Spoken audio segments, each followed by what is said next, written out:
ಓಂ ಶಾಂತಿ. ಇಂದಿನ ಪರಮಾತ್ಮನ ಮಹಾವಾಕ್ಯ ಮುರುಳಿ ದಿನಾಂಕ 29/3/2025. ಬಾಪ್ತಾದ ಮಧುಬನ.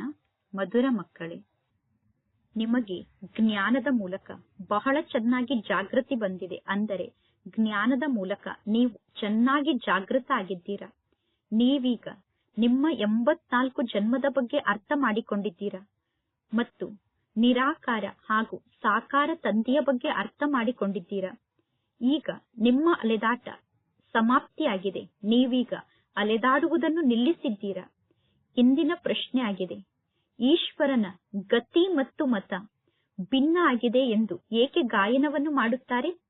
ಉತ್ತರ, ಫಸ್ಟ್ ಪಾಯಿಂಟ್, ಏಕೆಂದರೆ ಪರಮಾತ್ಮ ತಂದೆ ಎಂತಹ ಮತವನ್ನು ನೀಡುತ್ತಾರೆ ಅಂದರೆ ಆ ಮತದ ಮೂಲಕ ಬ್ರಾಹ್ಮಣರಾದ ನೀವು ಎಲ್ಲರಿಗಿಂತ ಭಿನ್ನ ಆದಂತಹ ಆತ್ಮರಾಗುತ್ತೀರಾ. ಪರಮಾತ್ಮ ತಂದೆಯ ಮತದ ಮೂಲಕ ನಿಮ್ಮೆಲ್ಲರ ಮತ ಏಕಮತ ಆಗಿಬಿಡುತ್ತದೆ. ಸೆಕೆಂಡ್ ಪಾಯಿಂಟ್, ಈಶ್ವರ ತಂದೆ ಸರ್ವರಿಗೂ ಸದ್ಗತಿಯನ್ನು ನೀಡುತ್ತಾರೆ. ಈಶ್ವರ ತಂದೆ ಮಾತ್ರ ಸರ್ವರಿಗೂ ಸದ್ಗತಿಯನ್ನು ನೀಡುತ್ತಾರೆ. ಪೂಜಾರಿಗಳಿಂದ ನಮ್ಮನ್ನು ಪೂಜ್ಯರನ್ನಾಗಿ ಮಾಡುತ್ತಾರೆ. ಆದ್ದರಿಂದ ಪರಮಾತ್ಮ ತಂದೆಯ ಗತಿ ಮತ್ತು ಮತ ಭಿನ್ನ ಆಗಿದೆ. ಮಕ್ಕಳಾದ ನಿಮ್ಮನ್ನು ಬಿಟ್ಟು ಬೇರೆ ಯಾರು ಪರಮಾತ್ಮ ತಂದೆಯ ಮತವನ್ನು ಅರ್ಥ ಮಾಡಿಕೊಳ್ಳಲು ಸಾಧ್ಯ ಇಲ್ಲ. ಓಂ ಶಾಂತಿ. ಈಗ ಮಕ್ಕಳಾದ ನಿಮಗೆ ಗೊತ್ತಿದೆ, ಒಂದು ವೇಳೆ ಮಕ್ಕಳ ಆರೋಗ್ಯ ಸರಿ ಇಲ್ಲ ಅಂದರೆ ಪರಮಾತ್ಮ ತಂದೆ ಹೇಳುತ್ತಾರೆ, ಮಕ್ಕಳೇ ಬಲೆ ನೀವು ಇಲ್ಲೇ ಮಲಗಿಬಿಡಿ.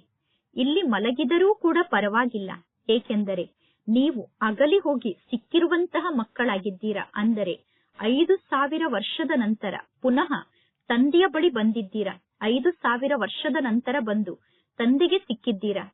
ಈಗ ನೀವು ಯಾರಿಗೆ ಸಿಕ್ಕಿದ್ದೀರಾ? ಬೇಹದ್ದಿನ ತಂದೆಗೆ ಮಕ್ಕಳಾದ ನೀವೀಗ ಸಿಕ್ಕಿದ್ದೀರಾ. ನಾವೀಗ ಬೇಹದ್ದಿನ ತಂದೆಗೆ ಸಿಕ್ಕಿದ್ದೇವೆ ಅನ್ನುವುದು ಮಕ್ಕಳಿಗೆ ಗೊತ್ತಿದೆ.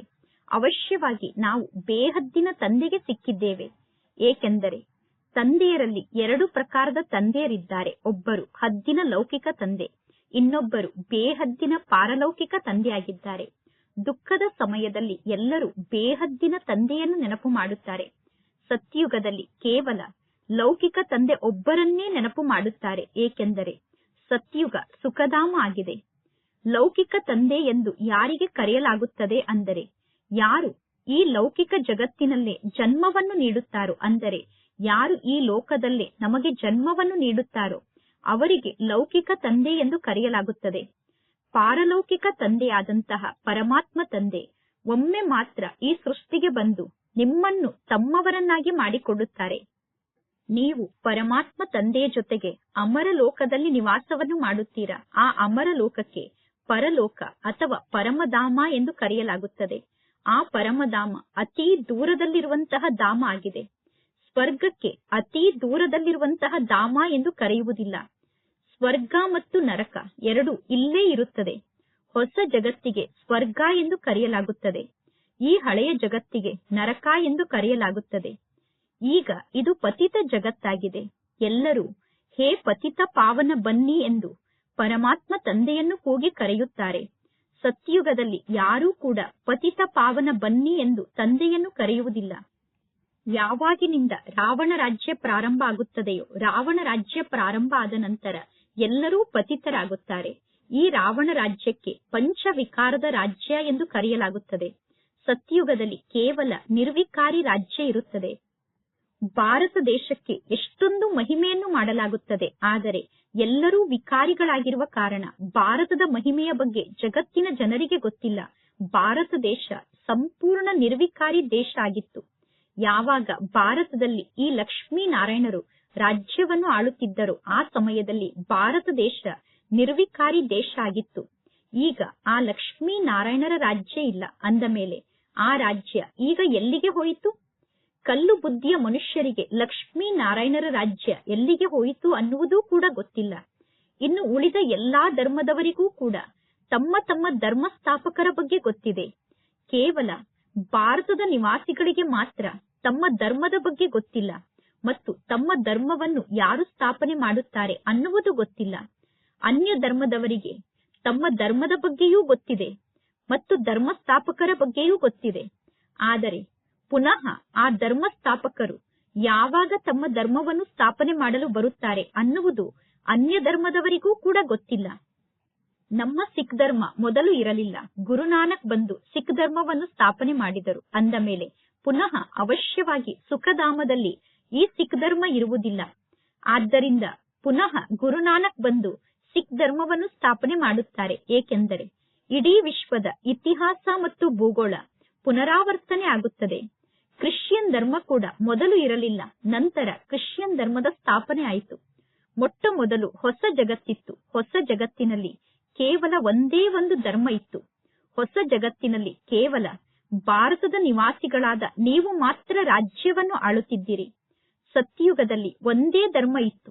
ನಂತರ ನೀವು 84 ಜನ್ಮವನ್ನು ಪಡೆದುಕೊಳ್ಳುತ್ತಾ ಈ ಸಂಪೂರ್ಣ ಜ್ಞಾನವನ್ನು ಮರೆತು ಬಿಟ್ಟಿದ್ದೀರಾ. ನಾವೇ ದೇವತೆಗಳಾಗಿದ್ದೆವು ಅನ್ನುವುದನ್ನು 84 ಜನ್ಮವನ್ನು ಪಡೆದುಕೊಂಡು ನೀವು ಮರೆತು ಬಿಟ್ಟಿದ್ದೀರಾ. ಪುನಃ ನಾವೇ 84 ಜನ್ಮವನ್ನು ಪಡೆದುಕೊಳ್ಳುತ್ತೇವೆ. ಆದ್ದರಿಂದ ಪರಮಾತ್ಮ ತಂದೆ ತಿಳಿಸುತ್ತಾರೆ, ನಿಮಗೆ ನಿಮ್ಮ ಜನ್ಮದ ಬಗ್ಗೆ ಗೊತ್ತಿಲ್ಲ. ನಾನು ಬಂದು ನಿಮಗೆ ನಿಮ್ಮ ಜನ್ಮದ ಬಗ್ಗೆ ತಿಳಿಸುತ್ತೇನೆ ಎಂದು ಪರಮಾತ್ಮ ತಂದೆ ತಿಳಿಸುತ್ತಾರೆ. ಅರ್ಧ ಕಲ್ಪದವರೆಗೂ ರಾಮರಾಜ್ಯ ಇತ್ತು. ನಂತರ ರಾವಣ ರಾಜ್ಯ ಪ್ರಾರಂಭ ಆಯಿತು. ಮೊದಲು ಸೂರ್ಯವಂಶಿ ಮನೆತನ ಇತ್ತು. ನಂತರ ಚಂದ್ರವಂಶಿ ಮನೆತನ ಬಂತು. ಅಂದರೆ ಸೂರ್ಯವಂಶಿ ಮನೆತನ ಹಾಗೂ ಚಂದ್ರವಂಶಿ ಮನೆತನ ಇದ್ದಾಗ ರಾಮರಾಜ್ಯ ಇತ್ತು. ಸೂರ್ಯವಂಶಿ ಮನೆತನ ಇದ್ದಾಗ ಲಕ್ಷ್ಮೀನಾರಾಯಣರ ರಾಜ್ಯ ಇತ್ತು. ಯಾರು ಸೂರ್ಯವಂಶಿ ಲಕ್ಷ್ಮೀನಾರಾಯಣರ ಮನೆತನದ ಆತ್ಮರಾಗಿದ್ದರೋ ಅವರೇ 84 ಜನ್ಮವನ್ನು ಪಡೆದುಕೊಂಡು ಈಗ ರಾವಣನ ಮನೆತನದವರಾಗಿದ್ದಾರೆ. ಮೊದಲು ಪುಣ್ಯಾತ್ಮರ ಮನೆತನದವರಾಗಿದ್ದೀರಿ, ಈಗ ಪಾಪಾತ್ಮರ ಮನೆತನದವರಾಗಿದ್ದೀರಾ. ನೀವು 84 ಜನ್ಮವನ್ನು ಪಡೆದುಕೊಳ್ಳುತ್ತೀರಾ. 84 ಜನ್ಮ ಎಂದು ಹೇಳಲಾಗುತ್ತದೆ. 84 ಲಕ್ಷ ಜನ್ಮ ಎಂದು ಜಗತ್ತಿನ ಜನ ಹೇಳುತ್ತಾರೆ. ಈಗ 84 ಲಕ್ಷ ಜನ್ಮದ ಬಗ್ಗೆ ಯಾರು ಕುಳಿತು ವಿಚಾರವನ್ನು ಮಾಡಲು ಸಾಧ್ಯ? ಆದ್ದರಿಂದ ಯಾರ ಬುದ್ಧಿಯಲ್ಲೂ ಈ ಜ್ಞಾನದ ಮಾತಿನ ವಿಚಾರ ನಡೆಯುವುದೇ ಇಲ್ಲ. ಈಗ ನಿಮಗೆ ಪರಮಾತ್ಮ ತಂದೆ ತಿಳಿಸಿದ್ದಾರೆ. ನೀವೀಗ ಪರಮಾತ್ಮ ತಂದೆಯ ಸಮ್ಮುಖದಲ್ಲಿ ಕುಳಿತಿದ್ದೀರಾ. ನಿರಾಕಾರ ತಂದೆ ಮತ್ತು ಸಾಕಾರ ತಂದೆ ಇಬ್ಬರೂ ಕೂಡ ಭಾರತದಲ್ಲಿ ಬಹಳಷ್ಟು ಪ್ರಸಿದ್ಧ ಆಗಿದ್ದಾರೆ. ನಿರಾಕಾರ ತಂದೆಯಾದಂತಹ ಶಿವ ತಂದೆ ಹೆಸರು ಮತ್ತು ಸಾಕಾರದಲ್ಲಿ ತಂದೆಯಾದಂತಹ ಬ್ರಹ್ಮ ತಂದೆ ಹೆಸರು, ಇಬ್ಬರ ಹೆಸರು ಭಾರತದಲ್ಲಿ ಪ್ರಸಿದ್ಧ ಆಗಿದೆ. ಗಾಯನ ಕೂಡ ಇದೆ. ಆದರೆ ಯಾರಿಗೂ ಪರಮಾತ್ಮ ತಂದೆಯ ಬಗ್ಗೆ ಗೊತ್ತಿಲ್ಲ. ಎಲ್ಲರೂ ಅಜ್ಞಾನದ ನಿದ್ದೆಯಲ್ಲಿ ಮಲಗಿಬಿಟ್ಟಿದ್ದಾರೆ. ಜ್ಞಾನದ ಮೂಲಕ ಜಾಗೃತಿ ಬರುತ್ತದೆ. ಅಂದರೆ ಜ್ಞಾನದ ಮೂಲಕ ನೀವು ಜಾಗೃತರಾಗುತ್ತೀರಾ. ಪ್ರಕಾಶದಲ್ಲಿ ಮನುಷ್ಯರು ಎಂದೂ ಪೆಟ್ಟನ್ನು ತಿನ್ನುವುದಿಲ್ಲ. ಅಂದರೆ ಬೆಳಕಿದ್ದಾಗ ಮನುಷ್ಯರು ಎಂದೂ ಪೆಟ್ಟನ್ನು ತಿನ್ನುವುದಿಲ್ಲ. ಅಂಧಕಾರದಲ್ಲಿ ಮನುಷ್ಯರು ಪೆಟ್ಟನ್ನು ತಿನ್ನುತ್ತಿರುತ್ತಾರೆ. ಭಾರತದ ನಿವಾಸಿಗಳು ಪೂಜ್ಯರಾಗಿದ್ದರು. ಈಗ ಭಾರತದ ನಿವಾಸಿಗಳೇ ಪೂಜಾರಿಗಳಾಗಿದ್ದಾರೆ. ಮೊದಲು ಲಕ್ಷ್ಮೀನಾರಾಯಣರ ರಾಜ್ಯ ಇತ್ತು. ಅಂದ ಮೇಲೆ ಈ ಲಕ್ಷ್ಮೀನಾರಾಯಣರು ಯಾರ ಪೂಜೆಯನ್ನು ಮಾಡುತ್ತಾರೆ? ದೇವತೆಗಳು ತಮ್ಮ ಚಿತ್ರವನ್ನು ನಿರ್ಮಾಣ ಮಾಡಿಕೊಂಡು ತಾವೇ ಪೂಜೆಯನ್ನು ಮಾಡುವುದಿಲ್ಲ. ಸತ್ಯಯುಗದಲ್ಲಿ ಈ ರೀತಿ ದೇವತೆಗಳು ತಮ್ಮ ಮೂರ್ತಿಯನ್ನು ನಿರ್ಮಾಣ ಮಾಡಿ ತಾವೇ ಪೂಜೆಯನ್ನು ಮಾಡಲು ಸಾಧ್ಯ ಇಲ್ಲ. ಈಗ ಮಕ್ಕಳಿಗೆ ಗೊತ್ತಿದೆ, ನಾವೇ ಪೂಜ್ಯರಾಗಿದ್ದೆವು, ನಂತರ ನಾವೇ ಹೇಗೆ ಪೂಜಾರಿಗಳಾಗುತ್ತೇವೆ ಅನ್ನುವುದು ನಿಮಗೆ ಗೊತ್ತಿದೆ. ಈ ಜ್ಞಾನದ ಮಾತನ್ನು ನಿಮ್ಮನ್ನು ಬಿಟ್ಟು ಬೇರೆ ಯಾರೂ ಅರ್ಥ ಮಾಡಿಕೊಳ್ಳಲು ಸಾಧ್ಯ ಇಲ್ಲ. ಪರಮಾತ್ಮ ತಂದೆ ಈಗ ಈ ಜ್ಞಾನದ ಮಾತನ್ನು ತಿಳಿಸುತ್ತಿದ್ದಾರೆ. ಆದ್ದರಿಂದ ಎಲ್ಲರೂ ಹೇಳುತ್ತಾರೆ, ಈಶ್ವರನ ಗತಿ ಮತ್ತು ಮತ ಭಿನ್ನ ಆಗಿದೆ ಎಂದು. ಈಗ ಮಕ್ಕಳಾದ ನಿಮಗೆ ಗೊತ್ತಿದೆ, ಪರಮಾತ್ಮ ತಂದೆ ನಮಗೆ ಇಡೀ ಜಗತ್ತಿಗಿಂತ ಭಿನ್ನವಾದಂತಹ ಗತಿ ಮತ್ತು ಮತವನ್ನು ನೀಡಿದ್ದಾರೆ. ಇಡೀ ಜಗತ್ತಿನಲ್ಲಿ ಅನೇಕ ಪ್ರಕಾರದ ಮತಾಂತರ ಇದೆ. ಇಲ್ಲಿ ಬ್ರಾಹ್ಮಣರಾದ ನೀವು ಏಕಮತ ಉಳ್ಳವರಾಗಿದ್ದೀರಾ. ಈಶ್ವರನ ಮತ ಮತ್ತು ಈಶ್ವರನ ಗತಿ ಎಂದು ಹೇಳುತ್ತಾರೆ. ಗತಿ ಅಂದರೆ ಸದ್ಗತಿ. ಸದ್ಗತಿದಾತ ಒಬ್ಬ ಪರಮಾತ್ಮ ತಂದೆ ಆಗಿದ್ದಾರೆ. ಸರ್ವರ ಸದ್ಗತಿದಾತ ರಾಮ ಎಂದು ಗಾಯನವನ್ನು ಮಾಡುತ್ತಾರೆ. ಆದರೆ ರಾಮ ಎಂದು ಯಾರಿಗೆ ಕರೆಯಲಾಗುತ್ತದೆ ಅನ್ನುವುದೂ ಕೂಡ ಜನರಿಗೆ ಗೊತ್ತಿಲ್ಲ. ಎಲ್ಲಿ ನೋಡಿದರೂ ರಾಮನೇ ಇದ್ದಾನೆ, ಎಲ್ಲಿ ನೋಡಿದರೂ ರಾಮ ಕಾಣಿಸುತ್ತಾರೆ ಎಂದು ಹೇಳುತ್ತಾರೆ, ಎಲ್ಲಿ ನೋಡಿದರೂ ರಾಮ ಇರುತ್ತಾರೆ ಎಂದು ಹೇಳುತ್ತಾರೆ. ಎಲ್ಲಾ ಕಡೆ ರಾಮ ಇದ್ದಾರೆ ಎಂದು ಹೇಳುವುದೂ ಕೂಡ ಅಜ್ಞಾನದ ಅಂಧಕಾರ ಆಗಿದೆ. ಅಂಧಕಾರದಲ್ಲಿ ದುಃಖ ಇದೆ. ಪ್ರಕಾಶ ಇದ್ದಾಗ ಸುಖ ಇರುತ್ತದೆ. ಬೆಳಕಿನಲ್ಲಿ ಸುಖ ಇದೆ. ಅಂಧಕಾರದಲ್ಲೇ ಎಲ್ಲರೂ ಪರಮಾತ್ಮ ತಂದೆಯನ್ನು ಕೂಗಿ ಕರೆಯುತ್ತಾರೆ. ಭಕ್ತಿಯನ್ನು ಮಾಡುವುದು ಅಂದರೆ ಪರಮಾತ್ಮ ತಂದೆಯನ್ನು ಕರೆಯುವುದಾಗಿದೆ. ಭಕ್ತಿಯನ್ನು ಮಾಡುವುದು ಅಂದರೆ ಪರಮಾತ್ಮ ತಂದೆಯ ಸಮ್ಮುಖದಲ್ಲಿ ಭಿಕ್ಷೆಯನ್ನು ಬೇಡುವುದಾಗಿದೆ. ದೇವತೆಗಳ ಮಂದಿರಕ್ಕೆ ಹೋಗಿ ಭಿಕ್ಷೆಯನ್ನು ಬೇಡುವುದಾಗಿದೆ. ಭಕ್ತಿಯನ್ನು ಮಾಡುವುದು ಅಂದರೆ ದೇವತೆಗಳ ಮಂದಿರಕ್ಕೆ ಹೋಗಿ ಭಿಕ್ಷೆಯನ್ನು ಬೇಡುವುದಾಗಿದೆ. ಸತ್ಯುಗದಲ್ಲಿ ಎಂದು ಭಿಕ್ಷೆಯನ್ನು ಬೇಡುವಂತಹ ಅವಶ್ಯಕತೆ ಇಲ್ಲ. ಭಿಕಾರಿಗಳಿಗೆ ಕಂಗಾಲಾದಂತಹ ಆತ್ಮರು ಎಂದು ಕರೆಯಲಾಗುತ್ತದೆ. ಯಾರು ಭಿಕಾರಿಗಳಾಗಿದ್ದಾರೋ ಅವರಿಗೆ ಕಂಗಾಲಾದಂತವರು ಎಂದು ಕರೆಯಲಾಗುತ್ತದೆ. ಸತ್ಯುಗದಲ್ಲಿ ನೀವು ಎಷ್ಟೊಂದು ಶ್ರೀಮಂತರಾಗಿದ್ದೀರಿ. ಸತ್ಯುಗಕ್ಕೆ ಶ್ರೀಮಂತ ದೇಶ ಎಂದು ಕರೆಯಲಾಗುತ್ತದೆ. ಭಾರತ ಈಗ ಕಂಗಾಲಾಗಿದೆ. ಭಾರತ ದೇಶ ಕಂಗಾಲಾಗಿದೆ ಅನ್ನುವುದೂ ಕೂಡ ಯಾರಿಗೂ ಗೊತ್ತಿಲ್ಲ. ಕಲ್ಪದ ಆಯಸ್ಸನ್ನು ಉಲ್ಟಾ ಸುಲ್ಟಾ ಬರೆದಿರುವ ಕಾರಣ ಮನುಷ್ಯರ ತಲೆ ಎಷ್ಟೊಂದು ತಿರುಗಿಬಿಟ್ಟಿದೆ. ಪರಮಾತ್ಮ ತಂದೆ ಬಹಳಷ್ಟು ಪ್ರೀತಿಯಿಂದ ಇಲ್ಲಿ ಕುಳಿತು ಜ್ಞಾನವನ್ನು ತಿಳಿಸುತ್ತಿದ್ದಾರೆ. ಕಲ್ಪದ ಮೊದಲು ಕೂಡ ಮಕ್ಕಳಿಗೆ ತಂದೆ ಜ್ಞಾನವನ್ನು ತಿಳಿಸಿದ್ದರು. ಪತಿತ ಪಾವನ ಆದಂತಹ ತಂದೆಯಾದ ನನ್ನನ್ನು ನೀವು ನೆನಪು ಮಾಡಿ, ಆಗ ನೀವು ಪಾವನ ಆತ್ಮರಾಗುತ್ತೀರಾ ಎಂದು ಕಲ್ಪದ ಮೊದಲು ಕೂಡ ಪರಮಾತ್ಮ ತಂದೆ ತಿಳಿಸಿದ್ದರು.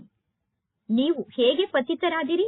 ಆತ್ಮದಲ್ಲಿ ವಿಕಾರದ ಕಲ್ಮಶ ಸೇರಿಕೊಂಡಿತು. ವಿಕಾರದ ಕಲ್ಮಶ ಸೇರಿಕೊಂಡಿರುವ ಕಾರಣ ನೀವೀಗ ಪತಿತರಾಗಿದ್ದೀರಾ. ಎಲ್ಲಾ ಮನುಷ್ಯರೂ ಕೂಡ ವಿಕಾರದ ಕಲ್ಮಶವುಳ್ಳವರಾಗಿದ್ದಾರೆ. ಅಂದ ಮೇಲೆ ಈಗ ಆ ಕಲ್ಮಶವನ್ನು ಸಮಾಪ್ತಿ ಮಾಡಿಕೊಳ್ಳುವುದು ಹೇಗೆ? ತಂದೆಯಾದ ನನ್ನೊಬ್ಬನನ್ನೇ ನೀವು ನೆನಪು ಮಾಡಿ, ದೇಹಾಭಿಮಾನವನ್ನು ತ್ಯಾಗ ಮಾಡಿ, ಆತ್ಮ ಅಭಿಮಾನಿಗಳಾಗಿ ಸ್ವಯಂ ಅನ್ನು ಆತ್ಮ ಎಂದು ತಿಳಿದುಕೊಳ್ಳಿ. ಮೊದಲು ನೀವು ಆತ್ಮ ಆಗಿದ್ದೀರಾ, ನಂತರ ನೀವು ಶರೀರವನ್ನು ಧಾರಣೆ ಮಾಡಿಕೊಳ್ಳುತ್ತೀರಾ. ಆತ್ಮ ಅಮರ ಆಗಿದೆ. ಈ ಶರೀರ ಮೃತ್ಯುವನ್ನು ಪ್ರಾಪ್ತಿ ಮಾಡಿಕೊಳ್ಳುತ್ತದೆ. ಸತ್ಯುಗಕ್ಕೆ ಅಮರ ಲೋಕ ಎಂದು ಕರೆಯಲಾಗುತ್ತದೆ. ಕಲಿಯುಗಕ್ಕೆ ಮೃತ್ಯು ಲೋಕ ಎಂದು ಕರೆಯಲಾಗುತ್ತದೆ. ಮೊದಲು ಅಮರ ಲೋಕ ಇತ್ತು. ಆ ಅಮರ ಲೋಕ ಪುನಃ ಹೇಗೆ ಮೃತ್ಯು ಲೋಕ ಆಯಿತು ಅನ್ನುವುದು ಜಗತ್ತಿನಲ್ಲಿ ಯಾರಿಗೂ ಗೊತ್ತಿಲ್ಲ. ಪುನಃ ಈ ಲೋಕ ಹೇಗೆ ಮೃತ್ಯು ಲೋಕ ಆಯಿತು? ಅಮರ ಲೋಕ ಅಂದರೆ ಅಲ್ಲಿ ಅಕಾಲ ಮೃತ್ಯು ಇರುವುದಿಲ್ಲ. ಅಮರ ಲೋಕದಲ್ಲಿ ಎಲ್ಲರ ಆಯಸ್ಸು ದೀರ್ಘಾಯಸ್ಸಾಗಿರುತ್ತದೆ. ಸತ್ಯುಗ ಪವಿತ್ರ ಜಗತ್ತಾಗಿದೆ. ನೀವು ರಾಜ ಋಷಿಗಳಾಗಿದ್ದೀರಾ. ಋಷಿಗಳು ಎಂದು ಪವಿತ್ರರಿಗೆ ಕರೆಯಲಾಗುತ್ತದೆ. ಯಾರು ನಿಮ್ಮನ್ನು ಪವಿತ್ರರನ್ನಾಗಿ ಮಾಡಿದರು? ಜಗತ್ತಿನ ಜನ ತಿಳಿಸುತ್ತಾರೆ, ಶಂಕರಾಚಾರ್ಯ ನಿಮ್ಮನ್ನು ಪವಿತ್ರರನ್ನಾಗಿ ಮಾಡುತ್ತಾರೆ ಎಂದು. ಇಲ್ಲಿ ಶಿವಾಚಾರ್ಯ ನಿಮ್ಮನ್ನು ಪವಿತ್ರರನ್ನಾಗಿ ಮಾಡುತ್ತಿದ್ದಾರೆ. ಶಿವಾಚಾರ್ಯ ನಿಮ್ಮನ್ನು ಪವಿತ್ರರನ್ನಾಗಿ ಮಾಡುತ್ತಾರೆ ಅನ್ನುವ ಶಿಕ್ಷಣವನ್ನು ಜಗತ್ತಿನ ಜನ ಎಲ್ಲೂ ಓದಿಲ್ಲ. ಈ ಬ್ರಹ್ಮ ತಂದೆಯ ತನುವಿನ ಮೂಲಕ ಪರಮಾತ್ಮ ಶಿವತಂದೆ ಕುಳಿತು ನಿಮಗೆ ಶಿಕ್ಷಣವನ್ನು ಕಲಿಸುತ್ತಾರೆ. ಪರಮಾತ್ಮ ಶಿವತಂದೆ ಬ್ರಹ್ಮನ ತನುವಿನಲ್ಲಿ ಬಂದು ಬ್ರಹ್ಮನ ಮೂಲಕ ಶಿಕ್ಷಣವನ್ನು ಕಲಿಸುತ್ತಾರೆ. ಶಂಕರಾಚಾರ್ಯ ಕೂಡ ತಾಯಿಯ ಗರ್ಭದಿಂದ ಜನ್ಮವನ್ನು ಪಡೆದುಕೊಂಡಿದ್ದಾರೆ. ಶಂಕರಾಚಾರ್ಯ ಮೇಲಿನಿಂದ ಅವತರಿತಾಗಿ ಈ ಸೃಷ್ಟಿಗೆ ಬಂದಿಲ್ಲ. ಪರಮಾತ್ಮ ತಂದೆ ಈ ಬ್ರಹ್ಮನ ತನುವಿನಲ್ಲಿ ಪ್ರವೇಶವನ್ನು ಮಾಡುತ್ತಾರೆ. ಪರಮಾತ್ಮ ತಂದೆ ಪರಮಧಾಮದಿಂದ ಈ ಸೃಷ್ಟಿಗೆ ಬರುತ್ತಾರೆ. ಪುನಃ ಪರಮಾತ್ಮ ತಂದೆ ವಾಪಸ್ ಪರಮಧಾಮಕ್ಕೆ ಹೋಗುತ್ತಾರೆ. ಪರಮಾತ್ಮ ತಂದೆ ಸ್ವಯಂ ಮಾಲೀಕ ಆಗಿದ್ದಾರೆ. ಪರಮಾತ್ಮ ತಂದೆ ಯಾರ ತನುವಿನಲ್ಲಿ ಬೇಕಾದರೂ ಪ್ರವೇಶವನ್ನು ಮಾಡಬಹುದು. ಪರಮಾತ್ಮ ತಂದೆ ತಿಳಿಸಿದ್ದಾರೆ, ಯಾರದ್ದಾದರೂ ಕಲ್ಯಾಣವನ್ನು ಮಾಡುವುದಕ್ಕೋಸ್ಕರ ನಾನು ಯಾರ ತನುವಿನಲ್ಲಿ ಬೇಕಾದರೂ ಪ್ರವೇಶವನ್ನು ಮಾಡುತ್ತೇನೆ. ಅಂದರೆ ಯಾವುದಾದರೂ ಆತ್ಮದ ಕಲ್ಯಾಣವನ್ನು ಮಾಡುವಂತಹ ಸಮಯ ಬಂದಾಗ ಪರಮಾತ್ಮ ತಂದೆ ಯಾರದ್ದಾದರೂ ತನುವಿನಲ್ಲಿ ಪ್ರವೇಶವನ್ನು ಮಾಡಿ ಆ ಆತ್ಮದ ಕಲ್ಯಾಣವನ್ನು ಮಾಡುತ್ತಾರೆ. ಪರಮಾತ್ಮ ತಂದೆ ತಿಳಿಸುತ್ತಾರೆ, ನಾನು ಪತಿತ ತನುವಿನಲ್ಲೇ ಬರುತ್ತೇನೆ. ನಾನು ಬಂದು ಅನೇಕರ ಕಲ್ಯಾಣವನ್ನು ಮಾಡುತ್ತೇನೆ. ಮಕ್ಕಳಿಗೆ ತಿಳಿಸಲಾಗಿದೆ, ಮಾಯೇನು ಕಡಿಮೆ ಇಲ್ಲ. ಕೆಲವೊಮ್ಮೆ ಧ್ಯಾನದಲ್ಲಿ ಹೋಗಿ ಸಾಕ್ಷಾತ್ಕಾರವನ್ನು ಮಾಡಿಕೊಳ್ಳುವಾಗಲೂ ಮಾಯೆ ಮಕ್ಕಳಲ್ಲಿ ಪ್ರವೇಶವನ್ನು ಮಾಡಿ ಮಕ್ಕಳ ಮೂಲಕ ಉಲ್ಟಾ ಸುಲ್ಟಾ ಮಾತನ್ನು ಮಾತನಾಡಿಸುತ್ತದೆ. ಆದ್ದರಿಂದ ಮಕ್ಕಳು ಸ್ವಯಂ ಅನ್ನು ಬಹಳಷ್ಟು ರಕ್ಷಣೆ ಮಾಡಿಕೊಳ್ಳಬೇಕು.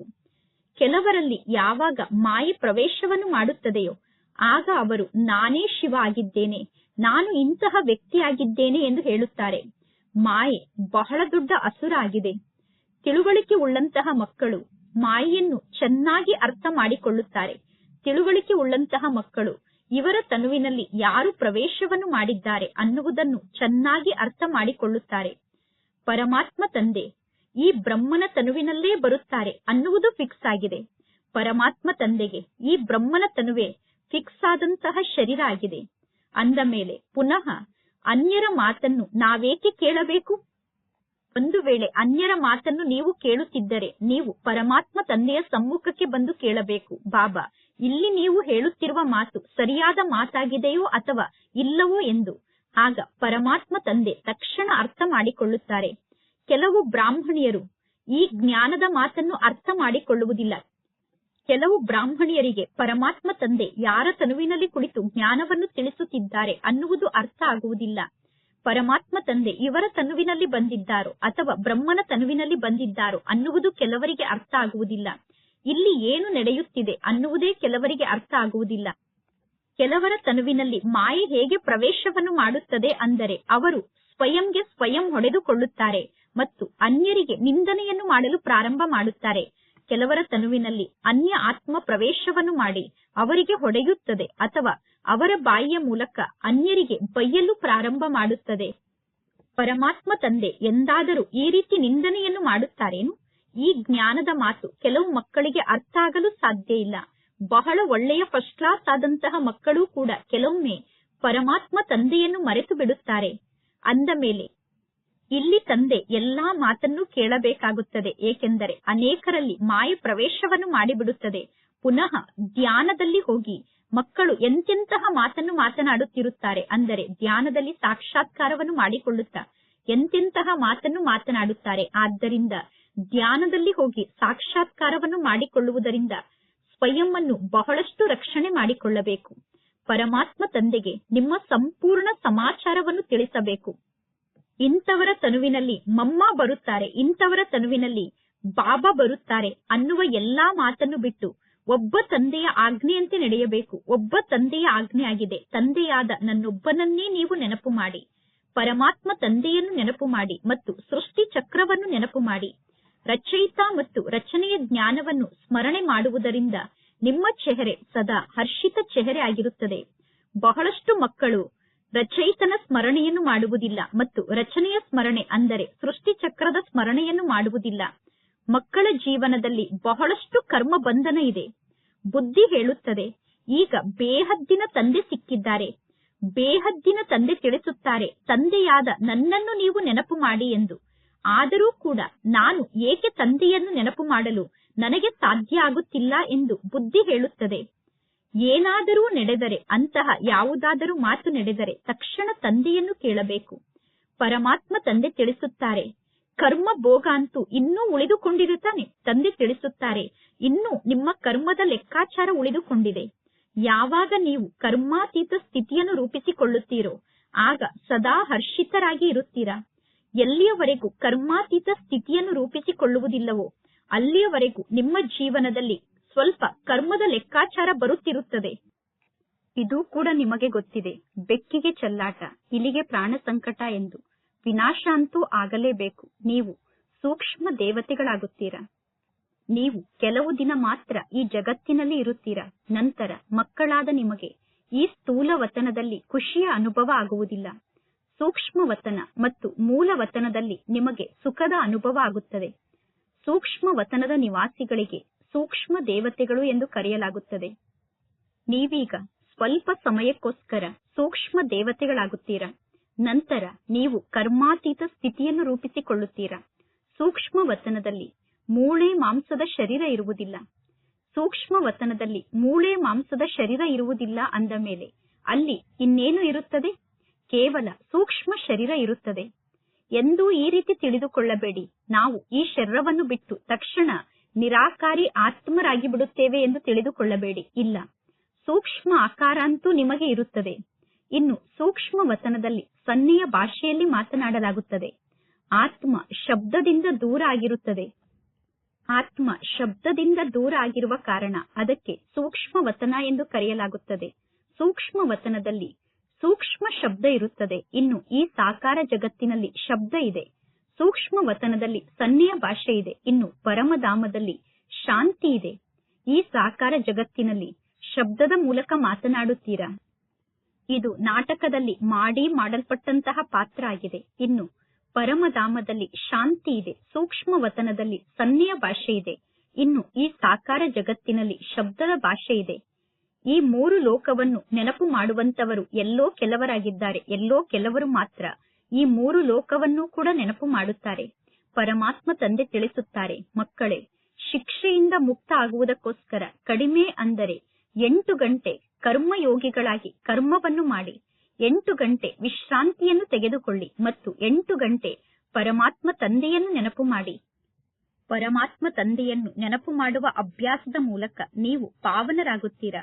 ನೀವು ನಿದ್ದೆಯನ್ನು ಮಾಡಿದರೆ ನಿದ್ದೆಯನ್ನು ಮಾಡುವುದಕ್ಕೆ ಪರಮಾತ್ಮ ತಂದೆಯ ನೆನಪು ಎಂದು ಕರೆಯುವುದಿಲ್ಲ. ನಿದ್ದೆಯಲ್ಲಿ ನೀವು ಪರಮಾತ್ಮ ತಂದೆಯನ್ನು ನೆನಪು ಮಾಡುವುದಿಲ್ಲ ಎಂದು ಯಾರೂ ಈ ರೀತಿ ತಿಳಿದುಕೊಳ್ಳಬೇಡಿ. ನಾನಂತೂ ಪರಮಾತ್ಮ ತಂದೆಗೆ ಮಗು ಆಗಿದ್ದೇನೆ ಅಂದ ಮೇಲೆ ಪುನಃ ನಾನೇಕೆ ಪರಮಾತ್ಮ ತಂದೆಯನ್ನು ನೆನಪು ಮಾಡಬೇಕು ಎಂದು ಎಂದೂ ತಿಳಿದುಕೊಳ್ಳಬೇಡಿ. ಇಲ್ಲ, ಪರಮಾತ್ಮ ತಂದೆ ತಿಳಿಸುತ್ತಾರೆ, ತಂದೆಯಾದ ನನ್ನನ್ನು ನೀವು ಪರಮಧಾಮದಲ್ಲಿ ನೆನಪು ಮಾಡಿ. ಸ್ವಯಂ ಅನ್ನು ಆತ್ಮ ಎಂದು ತಿಳಿದುಕೊಂಡು ತಂದೆಯಾದ ನನ್ನನ್ನು ನೀವು ನೆನಪು ಮಾಡಿ. ಎಲ್ಲಿಯವರೆಗೂ ಯೋಗದ ಶಕ್ತಿಯಿಂದ ನೀವು ಪವಿತ್ರರಾಗುವುದಿಲ್ಲವೋ ಅಲ್ಲಿಯವರೆಗೂ ನೀವು ವಾಪಸ್ ಮನೆಗೆ ಹೋಗಲು ಸಾಧ್ಯ ಇಲ್ಲ. ಇಲ್ಲದಿದ್ದರೆ ಪುನಃ ಶಿಕ್ಷೆಯನ್ನು ಅನುಭವ ಮಾಡಿ ವಾಪಸ್ ಮನೆಗೆ ಹೋಗಬೇಕಾಗುತ್ತದೆ. ಸೂಕ್ಷ್ಮ ವತನ ಮತ್ತು ಮೂಲ ವತನಕ್ಕೆ ಹೋಗಬೇಕು. ಪುನಃ ನಾವು ಸ್ವರ್ಗಕ್ಕೆ ಬರಬೇಕು. ಪರಮಾತ್ಮ ತಂದೆ ತಿಳಿಸಿದ್ದಾರೆ, ಮುಂದೆ ಹೋದಂತೆ ಪತ್ರಿಕೆಯಲ್ಲೂ ಕೂಡ ನಿಮ್ಮ ಜ್ಞಾನದ ಮಾತು ಪ್ರಿಂಟ್ ಆಗುತ್ತದೆ. ಈಗ ಇನ್ನೂ ಸಮಯ ಬಹಳಷ್ಟು ಜಾಸ್ತಿ ಇದೆ. ಈಗ ಇಷ್ಟು ದೊಡ್ಡ ಸಂಪೂರ್ಣ ರಾಜಧಾನಿ ಸ್ಥಾಪನೆ ಆಗುತ್ತದೆ. ಪೂರ್ವ, ಪಶ್ಚಿಮ, ಉತ್ತರ, ದಕ್ಷಿಣ ಈ ರೀತಿ ಭಾರತ ದೇಶ ಎಷ್ಟು ದೊಡ್ಡದಾಗಿದೆ. ಈಗ ಪತ್ರಿಕೆಯ ಮೂಲಕ ಪರಮಾತ್ಮ ತಂದೆಯ ಪ್ರತ್ಯಕ್ಷತೆಯ ಶಬ್ದ ಎಲ್ಲರಿಗೂ ಗೊತ್ತಾಗುತ್ತದೆ. ಪರಮಾತ್ಮ ತಂದೆ ತಿಳಿಸುತ್ತಾರೆ, ತಂದೆಯಾದ ನನ್ನನ್ನು ನೀವು ನೆನಪು ಮಾಡಿ, ಆಗ ನಿಮ್ಮ ಪಾಪ ನಾಶ ಆಗುತ್ತದೆ. ಹೇ ಪತಿತ ಪಾವನ ಎಂದು ನೀವು ಪರಮಾತ್ಮ ತಂದೆಯನ್ನು ಕೂಗಿ ಕರೆಯುತ್ತೀರಾ. ಮುಕ್ತಿದಾತ, ನಮ್ಮನ್ನು ದುಃಖದಿಂದ ಮುಕ್ತ ಮಾಡಿ ಎಂದು ಪರಮಾತ್ಮ ತಂದೆಯನ್ನು ಕರೆಯುತ್ತೀರಾ. ಮಕ್ಕಳಿಗೆ ಗೊತ್ತಿದೆ, ನಾಟಕದ ಪ್ಲಾನ್ನ ಅನುಸಾರ ವಿನಾಶ ಅಂತೂ ಆಗಲೇಬೇಕು. ಈ ಯುದ್ಧದ ನಂತರ ಪುನಃ ಶಾಂತಿಯೇ ಶಾಂತಿ ಇರುತ್ತದೆ. ಯುದ್ಧದ ನಂತರ ಸುಖಧಾಮ ಸ್ಥಾಪನೆ ಆಗುತ್ತದೆ. ಯುದ್ಧದ ನಂತರ ಸುಖಧಾಮ ಬರುತ್ತದೆ. ಇನ್ನು ಈ ಸಂಪೂರ್ಣ ಜಗತ್ತು ಮೇಲೆ ಕೆಳಗೆ ಆಗುತ್ತದೆ. ಅಂದರೆ ಈ ಸಂಪೂರ್ಣ ಜಗತ್ತಿನ ವಿನಾಶ ಆಗುತ್ತದೆ. ಸತ್ಯುಗದಲ್ಲಿ ಕೇವಲ ಒಂದೇ ಧರ್ಮ ಇರುತ್ತದೆ. ಕಲಿಯುಗದಲ್ಲಿ ಅನೇಕ ಧರ್ಮ ಇದೆ. ಈ ಜ್ಞಾನದ ಮಾತನ್ನು ಯಾರು ಬೇಕಾದರೂ ಅರ್ಥ ಮಾಡಿಕೊಳ್ಳಬಹುದು. ಮೊಟ್ಟ ಮೊದಲು ಆದಿ ಸನಾತನ ದೇವಿ ದೇವತಾ ಧರ್ಮ ಇತ್ತು.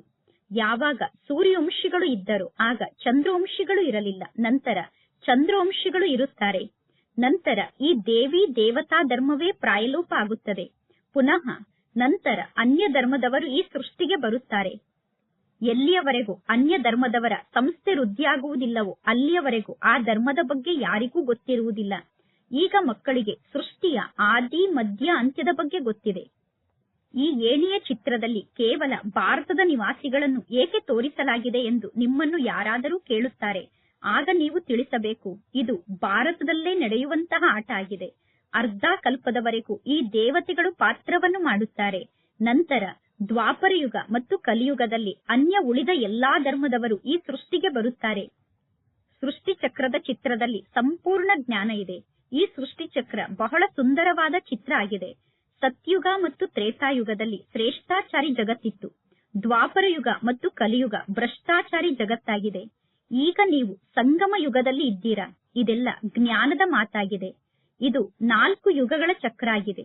ಈ 4 ಯುಗದ ಚಕ್ರ ಹೇಗೆ ತಿರುಗುತ್ತದೆ ಅನ್ನುವುದು ಯಾರಿಗೂ ಗೊತ್ತಿಲ್ಲ. ಸತ್ಯುಗದಲ್ಲಿ ಈ ಲಕ್ಷ್ಮೀ ನಾರಾಯಣರ ರಾಜ್ಯ ಇರುತ್ತದೆ. ಸತ್ಯುಗದ ನಂತರ ಪುನಃ ತ್ರೇತಾಯುಗ ಬರುತ್ತದೆ. ತ್ರೇತಾಯುಗದ ನಂತರ ಪುನಃ ದ್ವಾಪರ ಯುಗ ಹಾಗೂ ಕಲಿಯುಗ ಬರುತ್ತದೆ ಅನ್ನುವುದು ಸತ್ಯುಗದ ದೇವತೆಗಳಿಗೆ ಗೊತ್ತಿರುವುದಿಲ್ಲ.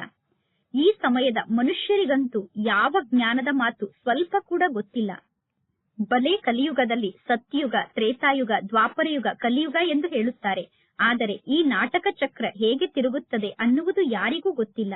ಆದ್ದರಿಂದ ಪರಮಾತ್ಮ ತಂದೆ ತಿಳಿಸಿದ್ದಾರೆ, ಸಂಪೂರ್ಣ ಭಗವದ್ಗೀತೆಯ ಬಗ್ಗೆ ನೀವೀಗ ಒತ್ತನ್ನು ಕೊಡಿ. ಅಂದರೆ ಗೀತಾ ಜ್ಞಾನಕ್ಕೆ ಒತ್ತನ್ನು ಕೊಡಿ. ಸತ್ಯ ಗೀತಾ ಜ್ಞಾನವನ್ನು ಕೇಳುವುದರಿಂದ ನೀವು ಸ್ವರ್ಗದ ನಿವಾಸಿಗಳಾಗುತ್ತೀರಾ ಎಂದು ಎಲ್ಲರಿಗೂ ಹೇಳಬೇಕು. ಇಲ್ಲಿ ಶಿವತಂದೆ ಸ್ವಯಂ ಜ್ಞಾನವನ್ನು ತಿಳಿಸುತ್ತಿದ್ದಾರೆ. ಅಂದರೆ ಇಲ್ಲಿ ಸ್ವಯಂ ಪರಮಾತ್ಮ ಶಿವತಂದೆ ಗೀತಾ ಜ್ಞಾನವನ್ನು ನುಡಿಸುತ್ತಿದ್ದಾರೆ. ಜಗತ್ತಿನಲ್ಲಿ ಮನುಷ್ಯರು ಭಗವದ್ಗೀತೆಯನ್ನು ಓದುತ್ತಾರೆ. ಎಲ್ಲರಿಗಿಂತ ಮೊದಲು ನೀವೇ ಭಗವದ್ಗೀತೆಯನ್ನು ಓದುತ್ತೀರಾ. ನೀವೇ ಎಲ್ಲರಿಗಿಂತ ಮೊದಲು ಭಗವದ್ಗೀತೆಯನ್ನು ಓದುತ್ತೀರಾ. ಭಕ್ತಿ ಮಾರ್ಗದಲ್ಲಿ ಮೊಟ್ಟ ಮೊದಲು ನೀವೇ ಭಕ್ತಿಯನ್ನು ಮಾಡುತ್ತೀರಾ. ಮೊದಲು ಭಕ್ತಿಯನ್ನು ನೀವೇ ಮಾಡುತ್ತೀರಾ.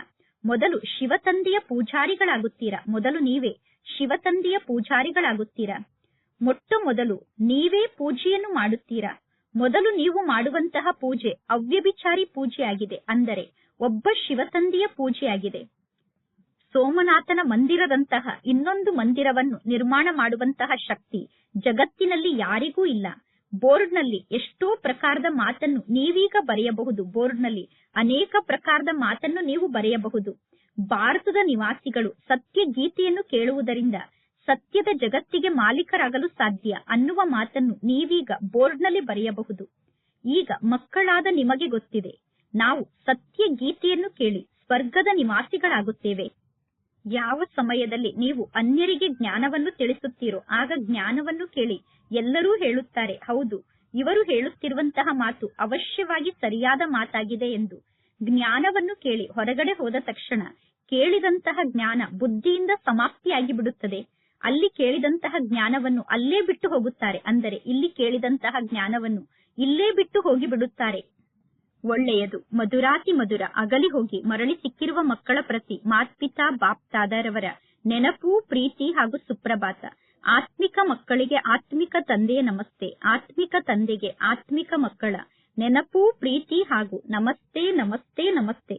ಧಾರಣೆಗೋಸ್ಕರ ಮುಖ್ಯ ಸಾರ. ಫಸ್ಟ್ ಪಾಯಿಂಟ್, ರಚಯಿತ ಮತ್ತು ರಚನೆಯ ಜ್ಞಾನವನ್ನು ಸ್ಮರಣೆ ಮಾಡಿ ಸದಾ ಹರ್ಷಿತರಾಗಿ ಇರಬೇಕು.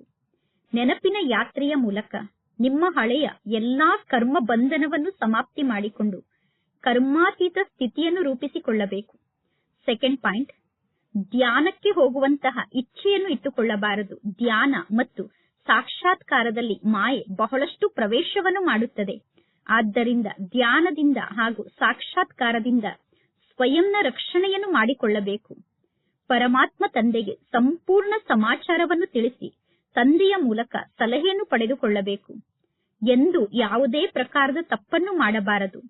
ಇಂದಿನ ವರದಾನ ಆಗಿದೆ.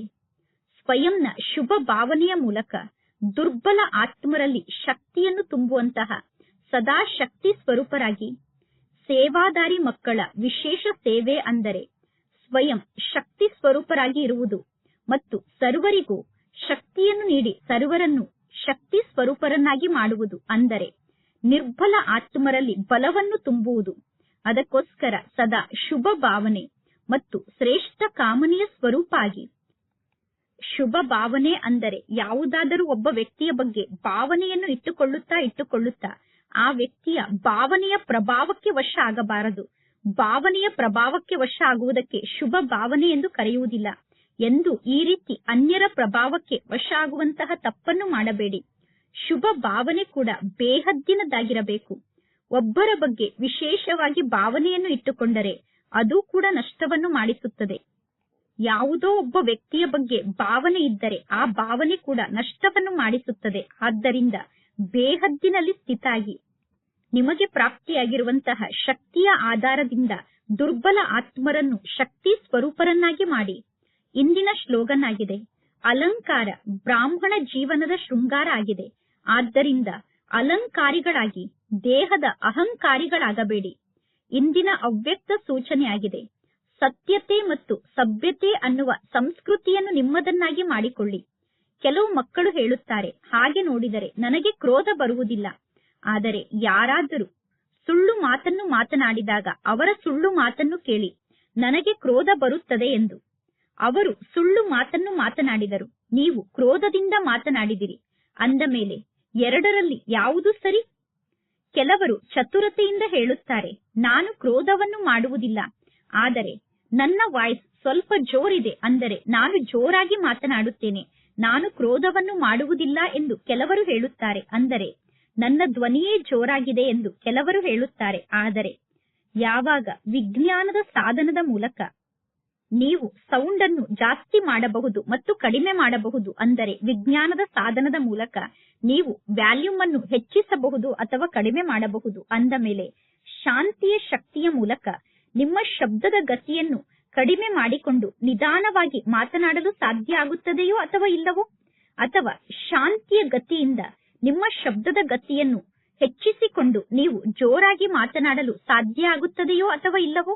ಶಾಂತಿಯ ಗತಿಯಿಂದ ನೀವು ಹೇಗೆ ಮಾತನಾಡಬೇಕು ಎಂದು ಬಯಸುತ್ತೀರೋ ಆ ರೀತಿ ಮಾತನಾಡಬಹುದು. ಒಳ್ಳೆಯದು. ಓಂ ಶಾಂತಿ.